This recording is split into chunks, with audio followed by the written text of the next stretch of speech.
Well, welcome to another episode of Naked with Dr. Money. I am Dr. Stephanie Ardrey, known as Dr. Money, and every Wednesday I come to you sharing a little bit of the behind scenes look of how it is not only do I manage my mindset, motivations, and manifestations, but hopefully giving you tips to manage yours as well. Every day we go out into the world and we experience our respective journeys. And some of those days, I used to tell the guys, especially when I was actively building several development projects. And sometimes I'd have to go down to meet with building and safety because we might be dealing with permitting one of our projects. And sometimes, we get down to the city and it felt like I had my sword and I was going to slay the dragon, meaning I was going to get all of my approvals signed off on and be able to advance on my projects. Sometimes after a long day at the city, I would leave and I sort of felt like the dragon slayed me, right? And I'd go home and go, no worries, I'm going to regroup and I'll be back out tomorrow with my sword and see if I can slay the dragon tomorrow. And it was just kind of a way that I gave myself and encouraged my mindset to have the determination to keep pushing forward, irrespective of what a particular day might deliver. I found that approach to life to be helpful in many ways. Many things that I've developed, like it can't all be a one, because sometimes you have a stressful situation or you have multiple stressful situations that are all competing to be that number one thing that you feel that you have to address. Can't all be a one. You have to pick. Today, X is going to be a one. This is going to be two, three. Tomorrow might be different. And so by giving myself that space to sort of calm down and put things in perspective, that's been a bit of the winning formula along the journey.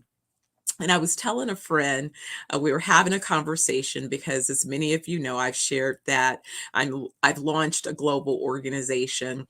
And as part of launching a global organization, we're in the acquisition phase, which means that I, like every other startup CEO, am on the process of raising capital. And so I said, I caught myself saying to someone that, oh my goodness, I was thinking that once the business is funded at the level of funding that I'm pursuing at this point, that then I become the CEO of the company. And then I realized the correction was no. Once you have formed the company and begun the process of that investment, you have become the CEO. The job of securing the capital, that's the job of the CEO. And you'll continue to have the responsibility for securing the capital.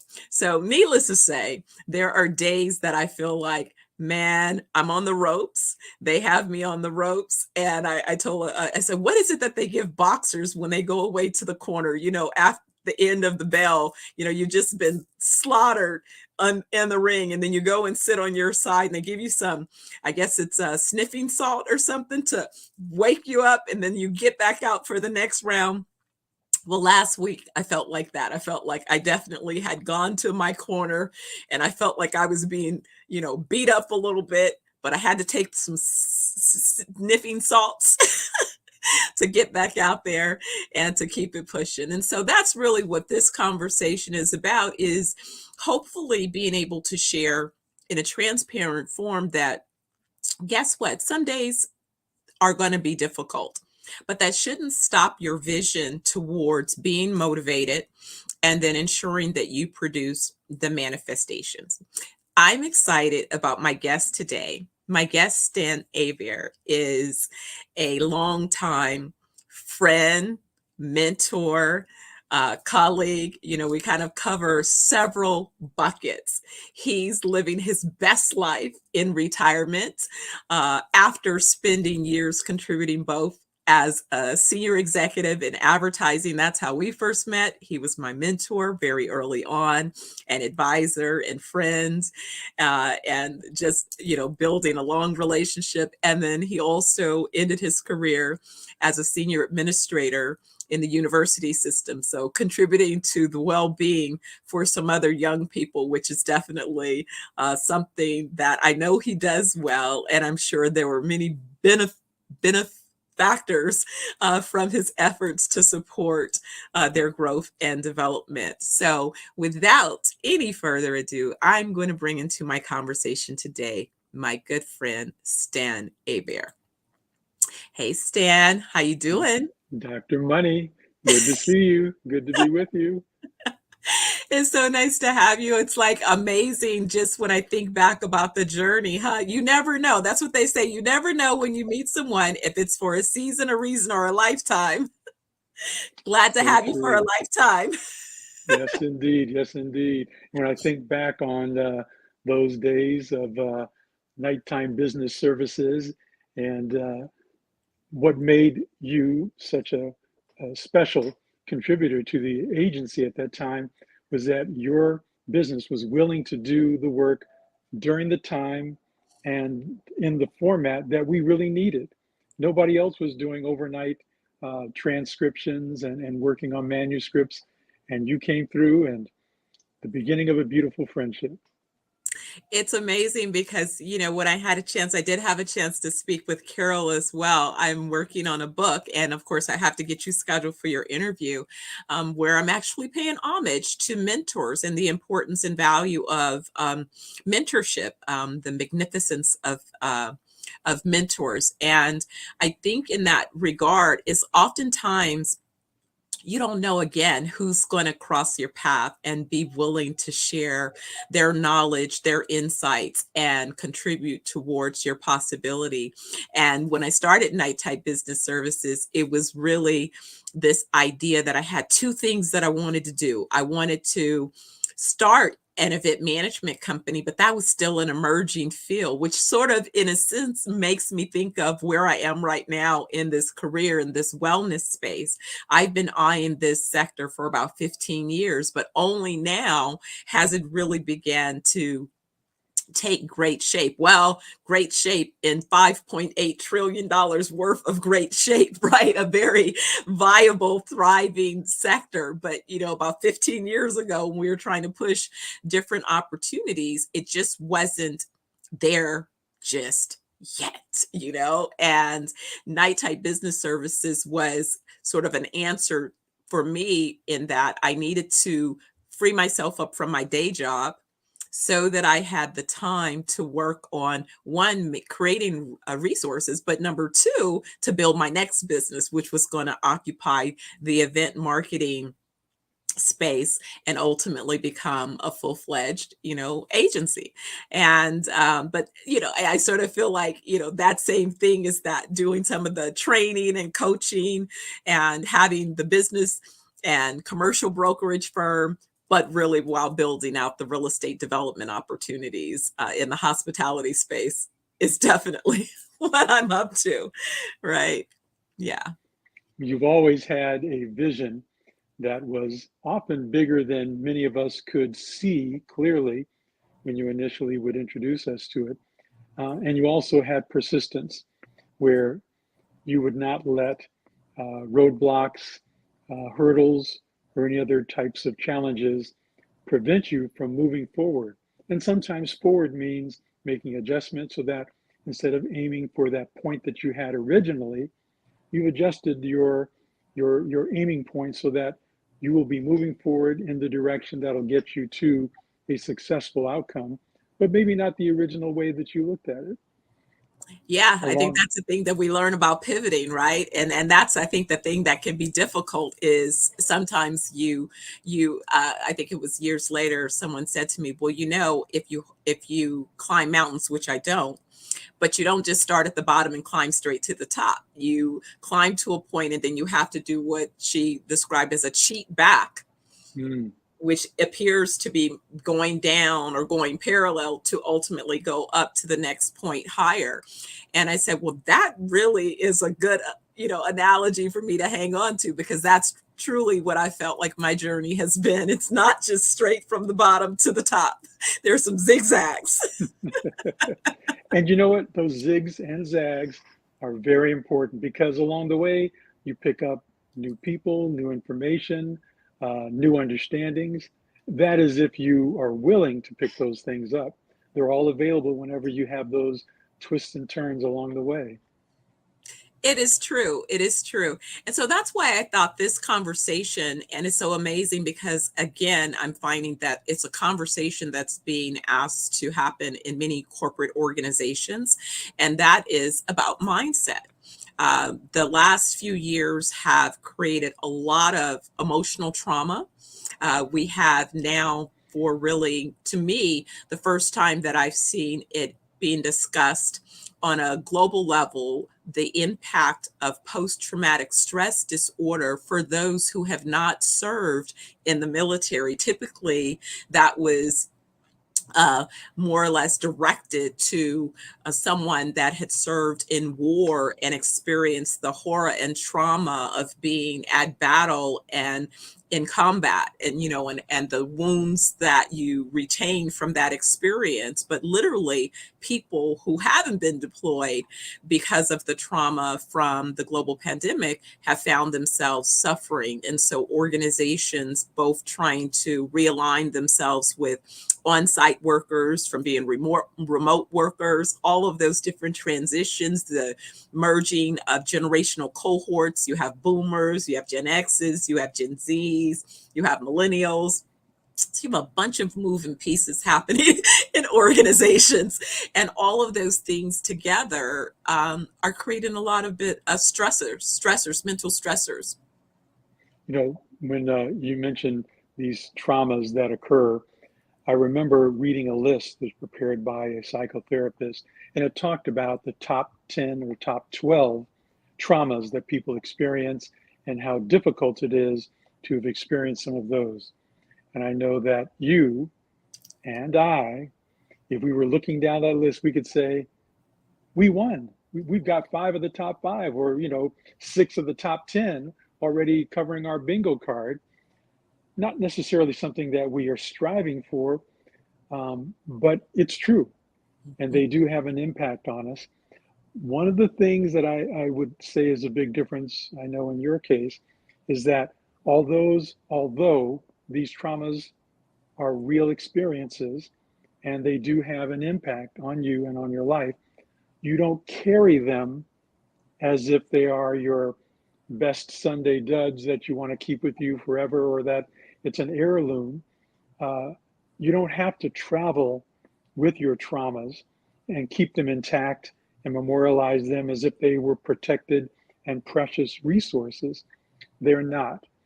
And I'm not a psychotherapist, so I cannot, I hope no one is taking this as a one fit solution that wipes away what could be an impact on people. But it's important that we recognize that as challenging as it was, it is something that has already occurred. It really did happen.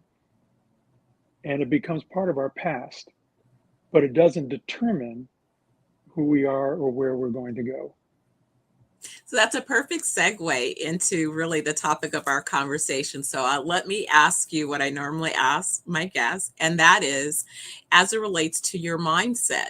2 things. It's a 2-pronged question. One, I want to know when you first believed that you recognized that you had a particular mindset. And part 2 of that is, do you believe that your mindset is the result of your nature, how you were nurtured, or a little bit of both? The easier one, the second part of the question, is I think it's a little bit of both. And I'll touch on what I mean by that answer and trying to identify when I first recognized a mindset. I think I was pretty well into my adulthood when I really started to understand that there was such a thing as a mindset. Uh, I grew up in a era where there were still segregated neighborhoods. My neighborhood of all African American families was a portfolio of all working people in a variety of fields. And I don't think we recognized that we were segregated as much as we recognized that everybody looked like us. Hmm. And what was encouraging is that there really was that village feeling. And beyond my parents' urging, there were neighbors across the street and down the street who were all looking out for us as we were growing up. I considered that I was pretty much, maybe somewhere approaching average in terms of intellect, physical ability, things like that. And I recognized that there were those that were excelling, and I wanted to be like them. But at the time, I think as I look back on it, my mindset was that I will not be them. I am who I am, and I can appreciate the talents and the successes that others have, but I just have to be okay with just being me. And it wasn't until I started playing sports and getting into high school that we play all these playground games and we, have fun with it. And I realized when I got to high school that I was pretty good. I started to practice a little bit more, and then I made the team in junior varsity, and then I was trying out for the varsity, and I didn't make the team. This was in football, by the way. And so wanted to, I wanted to make the team, Hmm. and I worked hard, and I did all the little things that I thought I should do, and asked around about how I can get better, and uh, made the team, and recognized that there's a lot of good people out there, really talented people. I even went on to play football in college, and I found even more talented people. And I started to slip into that old mindset of, oh, well, I guess I'm just me, and I'll just have to admire the talents of other people. Somewhere along the way, my attitude changed, and I decided that no one will outwork me. No one will achieve better on the field because they're more talented than me. But if they have outworked me, then I can go back and I can do more work. I never thought that there was any limit to the amount of things that I could do to prepare. And as a result, I believe I excelled. I didn't start to apply that in other parts of my life until a little bit later. And I think that's when I discovered that there was such a thing called a mindset, and what that can mean. So I think that probably, I think I was in graduate school when I first started to understand the world of mindsets.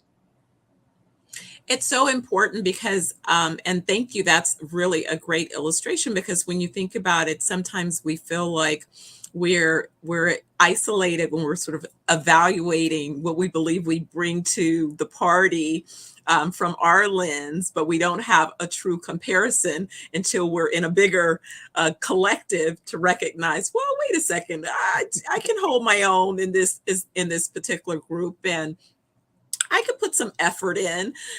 I could be motivated to do a little extra, to learn a little bit more, to develop some additional skills, and to allow my talents to flourish. That's that mindset that sometimes encourages one to, let's go ahead and give it a try. What do you have to lose? I think I say these days I've come to really appreciate sayings like, how one approaches, the glass. Is it half empty or half full? All of those little sayings that seem like different sayings now have a different meaning with enough life both behind me, and then also what I say, enough life to aspire towards in front of me, right? And it's kind of Mm-hmm. still that same thing. How do I choose to assess where I am along the journey? Am I one of those folks who says, oh my goodness, I've heard people say, oh my goodness, I have less life in front of me than what I have behind me. And I'm like, well, I don't believe that. I think full life is 120 years and beyond. So I have way more in front of me that I've already lived, and I get to live it from this point forward with what it is I've already gained, right? And so it's like I just, I'm thinking like all I do is win, win, win, no matter what. That's the mantra. I tell you, it's tempting to play the what if game and to think about the choices you made if you'd made a different choice, choices you didn't make if you had actually had made a choice, and how things might have been different in your life. That can be a fun game if you're, you know, in that kind of a mood. Not a good place to live, um, because it really doesn't necessarily give you any insights on how you can grow in the future.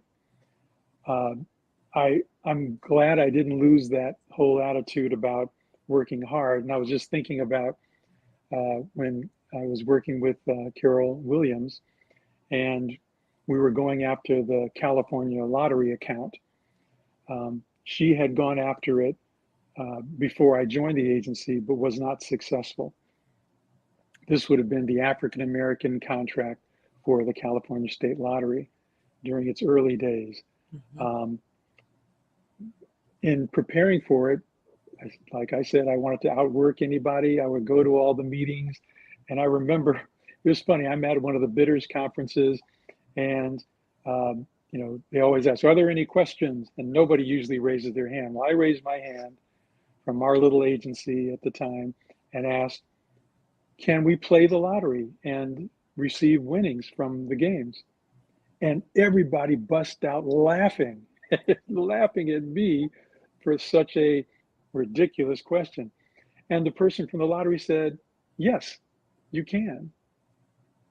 I don't think that any of the other bidders, any of the other agencies really thought about it. We don't work for the lottery, so there's no law against or no regulation against us playing and winning. And so we encouraged our staff to get to know the games. And uh, this fast forward, we did get the account. And I remember when, because I was in New York at the time, that Carol found out that we got the account. She was really excited. We were talking over the phone. She goes, "We got the California lottery account." And I said, "Yes." She goes, "You don't sound excited." I said, "I was expecting us to." We put in the work. We had highest quality creative, and I was expecting us to get the account. And I was already off on the next adventure after that. Uh, but like I said, it's even when we don't succeed, or when I don't succeed in something that's more individual, because of all the work that I put into it, I still feel good because I know I put my very best into it, and I may discover more that I can do the next time I'm doing something like that. Um, I don't know if that fits into one of the mindset categories that I was studying, or at least I heard about when I was in grad school, but it's been a part of my attitude that I'm glad continues to this day.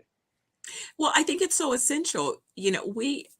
I- when we set examples, you've family, we're the models for folks that are closer to us, oftentimes paying attention. They hear what we say, but they really watch what we do. And I know that that has been a lot of the experience and the conversations that I have. Sterling, my son, is 27 now. Who knew, right? He's grown up. 27. Imagine that, 27.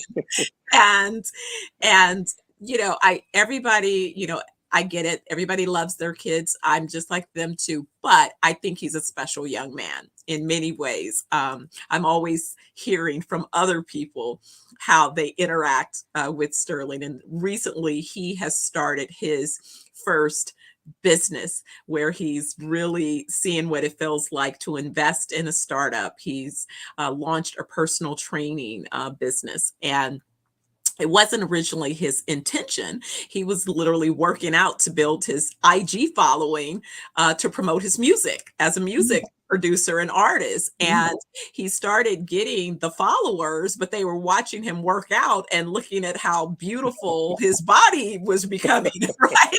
And so folks started DMing him going, man, you need, do you train? And Sterling, being Sterling, goes, well, I'm not going to offer something that I don't know what I'm doing. So he went to work for some big boxes, got all the various certifications, got the experience, and then decided to go into his own private business. And as he's going through this process, he's like, oh my goodness, but mom, I'm so glad that I was in so many workshops that you've taught. I've listened to so many things. In fact, he surprised me. I was a guest speaker yesterday for a core church out of Irvine.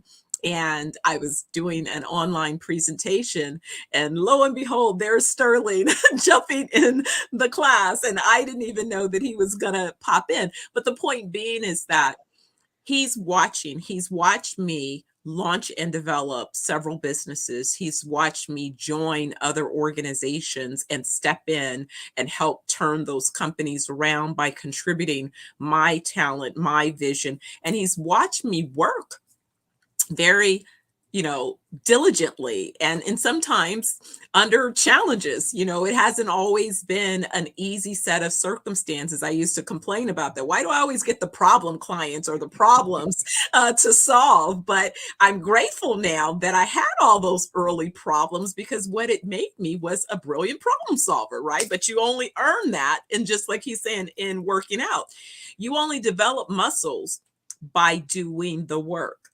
You can watch me all you want, but if you're not doing the work, and if I'm not setting a clear example or giving clear guidance on how it's done, then it's hard to replicate, and produce similar outcomes. And so I think that that's also why mindset, motivations are so important, because then they do contribute to what it is you manifest. And it's never just what you manifest personally, because again, you don't realize that other people are watching you, and they're also attempting to use that as a guide for their own efforts, for their own potential outcomes.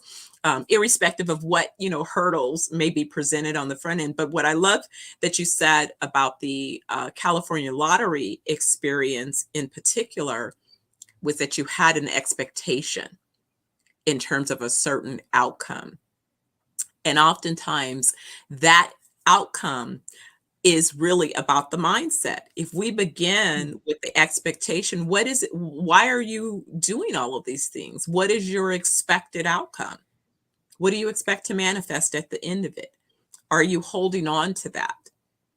So true, so true. Hadn't thought about it from that angle. And your Sterling stories reminded me of when I transitioned from teaching a class in marketing at the university level to eventually becoming an administrator, how much I enjoyed being in a campus environment with these brilliant minds. And these brilliant minds not only included the faculty, but the students. It was such a wonderful environment to be in. And I learned so much from, especially from the students, because I would see more of them on a daily basis than I would of my colleagues on the faculty. But they have so many challenges, talents, experiences, and if we are willing to meet them where they currently are, they have the opportunity to not only share what they are learning and what they might need from us, uh, but at the same time, we'll know better how to support them along their journey. One of the biggest things that I learned from being in the university environment and looking back on it was 25 years of university experience, my accidental career into university administration. But what I learned is that we're not pouring education into an empty vessel. They are on a journey, and whether it's 4 or 6 or whatever many years, our job is to make sure that we remove the hurdles that may be in front of them and to give them what they need in order to get to that next leg in their life's journey. Sometimes that means leaving them alone, not interfering with the way that they're going about in their daily learning and living. And in other cases, it means just recognize, just watch them. And when they do have their challenges, you can be there to assist if they need it, and be there to congratulate them when they achieve it. In other cases, some of them need a little bit more help. And it's not so much that we, like me as an individual, it's all the resources that are available out there. There are some that are available through the universities, some that are available through the community, some that are available through the larger community, like the state, the county, the federal government, or it's understanding that they have peers that can be of great assistance to them. That's kind of like a big mouthful, but these are some of the things that I learned while I was in that university environment. I can learn a lot from my peers and my colleagues. I can learn a lot from those that may not be as old as I am. I can learn a lot from folks in any stage at any level if I'm willing. And I think that that is a particular mindset, because I was speaking with someone else who was sort of talking about, what are some of the ingredients, the contributors towards longevity. And a lot of that has to do with both your brain health. Your brain health is, what are the things that you're taking on? What are the new things that you're curious about? I hope that my curiosity never is satisfied, that I continually look for new things to learn. I haven't gotten fully back up to my normal reading level that I had before law school. Still kind of unpacking the trauma of all of that. But no, I went straight into a startup. So that I didn't expect, but I'm grateful for the startup opportunity that presented itself right as I decided to, kind of play it safe and go ahead and knock out law school. But nonetheless, what I found as a happy medium is I've started to, some of the books that I would normally buy and read, I'm doing audiobooks, so that in between, while I'm doing research on my business or competitors or potential investors, I can be listening in the background on a particular book. And so recently I was listening to Charlie Munger's Almanac. Charlie being Warren Buffett's business partner. He passed, but he had a lot of commentary. And one of the big criticisms, sadly, is about some of the educational institutions and just the shortcomings in terms of educating the students. And I said, it's interesting. I found myself enjoying the opportunities that I had to teach. And I said, but I think it's because my mindset has always remained that I love both being a student and a teacher. And so because I'm a great student in the sense that I look forward to the opportunity to learn something new, to explore something, from that level of curiosity, then that too is what I bring to the table when I turn around and share what it is I believe that I've gained some insight on. But it's not that it's finished. It's that maybe I've created a hypothesis about what it is I think that I've learned. But let's go ahead and explore it together in a classroom environment and play with it and see what else, we collectively can create with that same information, therefore creating a space for learning and growing. And it's also the same thing that I've baked into the global organization that I'm creating. And it's like I've told the folks that are part of the leadership team, well, listen, ZenoVerse is going to be a learning organization. ZenoVerse is a learning organization. And so we will constantly have a place for innovation.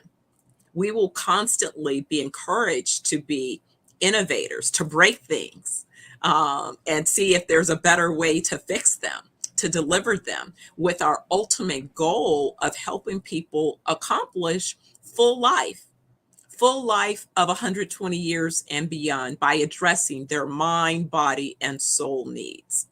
And so it's having, again, creating these spaces. That's all I've done is really said, hey, I can create destinations around the world where people will travel.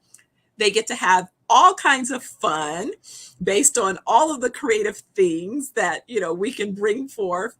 But at the same time, they're healing themselves. They're activating, rewiring their minds. They're getting their guts healthy.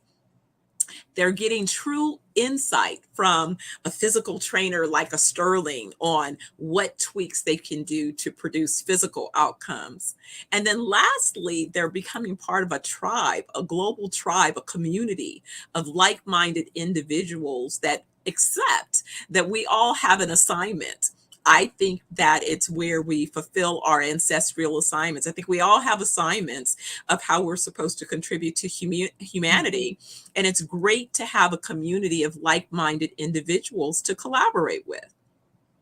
And so, in essence, it's like I've created my own play environment to ensure that, for the next, oh my goodness, 80 plus years, that I have things to do.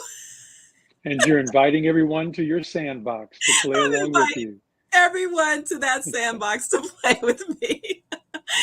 Here, you're willing to share your toys. That's very Yes. generous of you.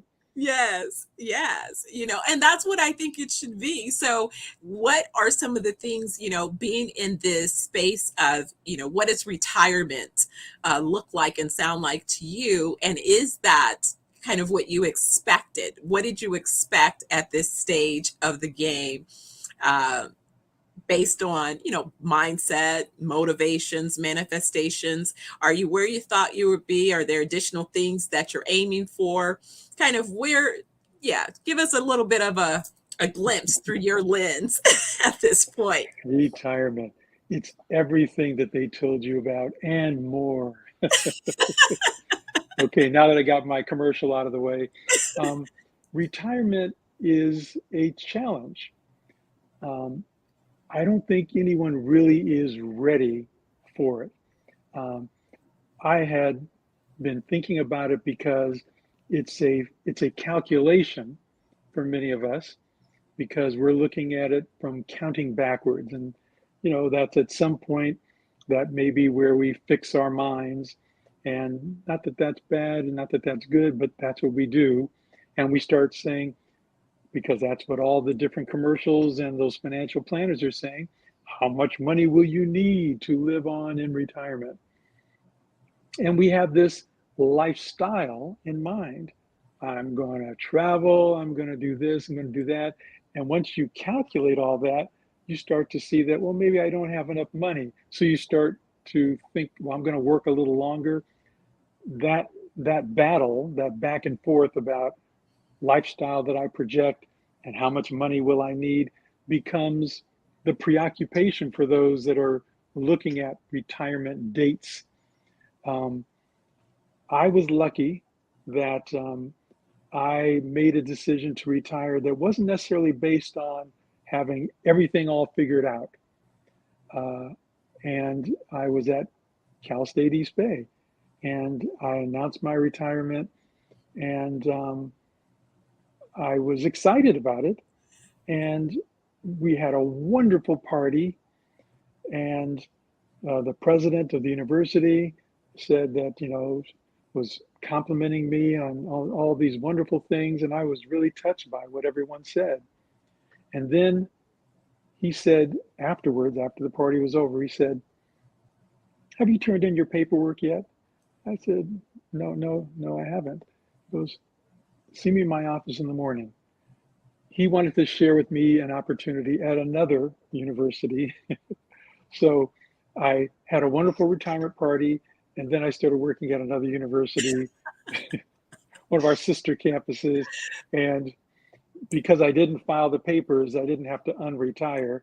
Um, but it was quite an experience to, I mean, I hope nobody was mad at me for having such a great party and not really retiring. But I ended up leaving. So I guess it was a goodbye party. And in my new campus, I was so wise. I didn't realize how wise I was, because all of the pressure that goes along with being in a new job or being in a new environment, I had none of that. I'd already retired and I already had a horizon that I wasn't necessarily focusing on. And I knew the job and I knew the university system, and I plunged into the new campus and got to know everything and everybody so well. I was enjoying it so much. Pandemic hits, and that changed a lot. Um, and it was during the pandemic, we all thought it was going to be 3 or 6 months long, right? As it continued to carry on, I ended up re-retiring or officially retiring uh, while we were still technically in the pandemic and all the challenges that go along with being in that kind of an environment. Not as much fun to have a retirement party during a pandemic, by the way. I would don't suggest that for anyone. Have the real thing. Have a good one where you get a chance to thank those who've been a part of your journey. But in any case, um, I wasn't necessarily thinking about retirement as much as I was ending the job there. And now I'm eligible to all the things that go along with not being in that environment. So what did I do? I turned right around and I start working again. Not because I had to, I wanted to. And I was getting a chance to work with a very, very good friend and mentor to me and colleague, Carol Williams. And one of the things that I recognized in getting back into an environment that I used to know so well, but it had changed so much in the time that I had been away, that it was like being in a brand new environment, new terminology, new acronyms, uh, new ways of new technology for communications and the way that we develop and target and micro targeting and things like that. So I went back to school to learn all this. And just to bring it forward a little bit, so I'm no longer in the work mode. Look, if Carol ever needed me for anything, I'm there in a minute. And if, but between my volunteer activities, I still uh, find my activities that I always wanted to do, whether it was I'm in a tennis league, um, I get a chance to walk the dog. Imagine that. I look forward to that. I say Imagine the dog walks me. That's what really happens. Uh, but it's having the flexibility, and this is kind of on the serious side.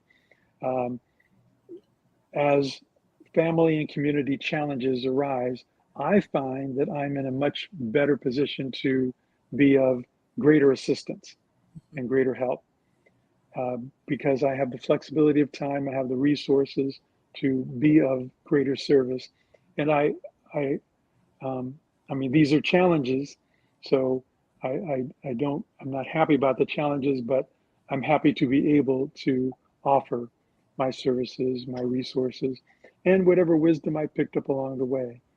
And so my world of, and I'm using my quotation fingers, that. retirement is not the end of work. It shouldn't be the end of work as much as it can be for most a signal that you now get to change the way that financially you were able to take advantage of certain resources. Mhm. And you should be smart about all those things because at age 62, there's a certain resources. Age 63, there's certain resources. 67, 70, 73. There are different milestones where there are financial opportunities um, and decisions that must be made. The better you can prepare so that you are in the position to make the best decision for all of those opportunities, that's where you should be educated in the retirement world. But it's you don't stop working. Yes, I enjoy my hour and a half time in Starbucks, actually sipping the coffee as opposed to grab and go and rush off to my next activity. And being able to spend time with friends like Dr. Money and hear a little bit more about her exciting adventures and other friends. reconnecting with people that you might have, they were on that list where you would run into them and you say, hey, we're going to get together. We're going to get together. Okay. You're going to call me. I'm going to call you. A couple of years go by. Now you can just call them and say, hey, is it going to be breakfast, coffee, dinner, drinks? I'm just coming over. You can make that a part of your world. And in the retirement world, taking advantage of all those things is important. Of course, there's travel, but I admit that when I travel, I like to see people.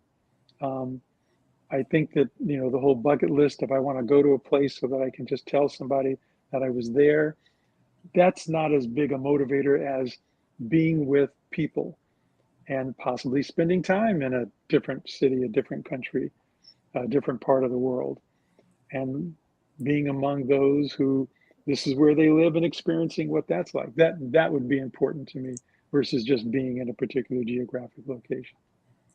I'm so glad you added that, because that seems to be the marker of why it is I'm doing what it is that I'm doing, is that people want experience. They don't want to just come in and, be generically exposed. They want to be involved. Our first location is on an organic farm. You get to walk out and pick, you know, from the farm part of what you're consuming. Mm. It's All right. truly farm to table. We like to say seeds to souls, right? So all of those experiences, yeah, and taking in the culture and all of those things while you're healing yourself. Anyway, all right. Well, Stan, thank you so much for joining me. See, I know you thought My Naked with Dr. pleasure. Money was different.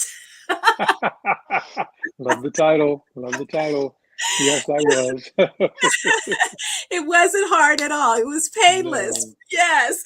I have a a few folks who are like, pleasure. how hard is it going to be? I'm like, it's not hard. It's an easy conversation. It's a coy way to catch up, right? And it's to share some ideals. So I hope you enjoyed sharing time with me today. I definitely enjoyed having you share time with me. If you were giving our listeners one last thought about mindset, motivations, or manifestations, what would you like them to hang on to until the next time? Just to, there's that term that people say that live with purpose. Well, I say live on purpose. Make your movements, your activities, something that you are doing it the way that you want to do it for a particular reason, not, you know, do it because you want to do it. Do it on purpose, and don't let circumstances determine your future. Absolutely. I think that is a very valuable nugget to hang on to. So, with that, again, I will thank you so much for joining me. I'll have to catch up with you again. I definitely want to talk to you more about ZenoVerse and some other things, but also to check in to see what else you're going to be up to as you Who continue this knows? fun journey of what retirement bucket may hold. Who knows? I could join a band. I might be on tour next. Be careful. You never know. You never know. All right. Well, thank you again. Enjoy the rest of your day. And I appreciate you for being part of Naked with Dr. Money. Thank you. My pleasure. All right. So, everyone, again, if it is that this was your first time tuning in, I hope you'll join me again. Naked with Dr. Money is live every Wednesday at noon Pacific Daylight Time now.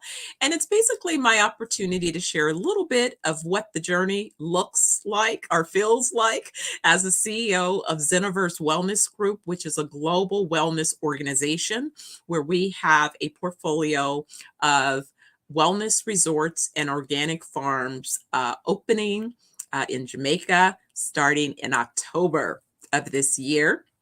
So we'll have details about how you can book your wellness retreat so that you can address your mind, body, and soul well-being.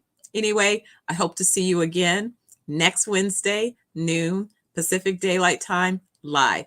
I'll see you then. Take care.